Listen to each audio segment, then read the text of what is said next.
Hi folks, how are you doing today? So today, for my short video and the accompanying blog post as always, is called 3 ETFs to buy and hold for the long term. Now, an ETF is an exchange traded fund, and I'm not going to expand too much on that, but it's basically a bundle of stocks that I'll put together by a fund manager for you. And like I say, you can Google that if you need to find lots more information, but an ETF is a way of buying lots of stocks by buying a single share. So it's an easy way to diversify your cash across a huge number of holdings without holding multiple different stocks. So no more watching and keep track of that huge portfolio list of stocks. You know, some people have a crazy amount of stocks, 50, 60, and it's too many to keep track of. Whereas with an ETF, it's all done for you. It's managed by a fund manager, and in click of a button, you can have a look, and it's just one price. So yeah, like I say, I thought I'd share 3 ETFs that I buy, will hold for a long time, but also I grow. All of these 3 I invest in every month, and I grow them as and when I have the funds. So the first one is very, very popular amongst more seasoned investors, is the Vanguard VUSA S&P 500 ETF. This is a distributing ETF with fees of just 0.07 from Vanguard. And Vanguard, as you may know, specialise in giving people very low fee ETFs. Like I say, it's one of the most popular ones out there, and lots of investors have this. I have, between this and the next one I'll talk about, probably 45% of my holdings in these 3 ETFs I'm going to be talking about. So I do believe in them, practice what I preach.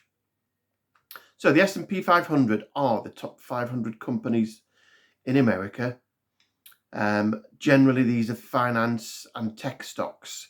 So the top holdings in the S&P 500 ETF are as follows. Names you'll have all have heard of: Apple, Microsoft, Amazon, Alphabet, Facebook, Berkshire Hathaway, JP Morgan and Chase, Tesla, Johnson & Johnson and Nvidia.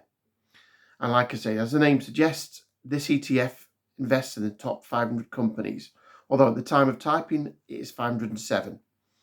So packed to the rafters with the cream of US financial and tech stocks. On the blog post I've done, there's a growth graph which will show you how well it's done. So look in the description for the link to that. And basically, it grows year on year, and really, really good way to put your money and not worry too much about it. All you'll see is growth generally. Obviously, things go up and down. Do your own due diligence, blah, blah, blah, yada. So income with this fund, this particular version of the S&P 500 ETF will be distributed as cash. So the next one I'm going to talk about is an obvious sort of next step, which is the Vanguard FTSE All World ETF. Obviously the FTSE one for UK investors. Stock ticker, the first one I cover, the S&P 500, is VUSA, and the ticker for this All World ETF is VWRL. As the main name suggests, it's diversified not just in America, but across the whole world. And it gives you investment across many different countries. It invests in an absolutely huge number of stocks, this one, and at the time of writing, it's listed as 3,589. But it will go up and down regularly. But as you can imagine, that for, I think last time I bought this, it was £85, a little on the high side. But that's a huge number of stocks for your money. Very good value. The exposure is listed as 59% America, 17.4% Europe, Pacific region 12%, emerging markets 11.2%, Middle East 0.2%. So a good spread there, perhaps a little America biased, but they are the biggest power in the country and the richest country in the world. As with VUSA, really, the VWRL has only seen excellent growth over the last several years. So, as this is another one of my short videos, I just thought I'd finish with one of my little favourite ETFs, and I know lots of investors have invested in this one, the iShares Global Clean Energy ETF, ticker INRG. For me, as a long-term electric car driver and energy, someone who's trying to reduce his energy, someone who invests in wind energy, someone who invests in actively reducing my bills through that. So there's perhaps a bit more emotion to this one because I'm a bit of an eco warrior at heart. But as we all know, green energy, sustainable energy is very much a growth industry. So this ETF tracks an index of global companies who focus on sustainable and renewable energy production. Again, income is distributed as cash.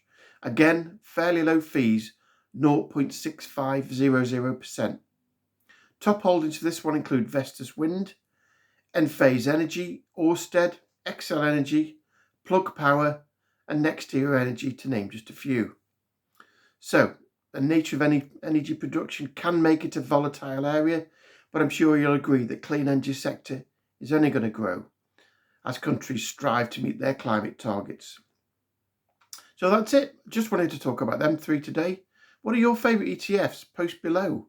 Let me know what you think about the three I've mentioned. Love to hear from you. And as always, please like, subscribe, and I'd appreciate you reading the blog post as well. Have a great day.